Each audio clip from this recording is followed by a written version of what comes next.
આજે પણ બંધારણના રક્ષણ માટે ચૂપ બેસવું કોઈ પણ માટે વ્યાજબી નથી.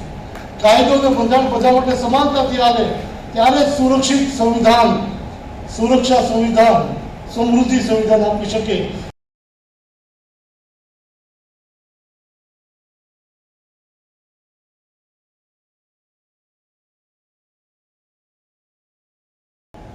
જે સમાજ, જે વ્યક્તિ, જે દેશ પોતાનો ઇતિહાસ ભૂલી જાય એ હાંસિયાની અંદર ધકેલાઈ જાય છે.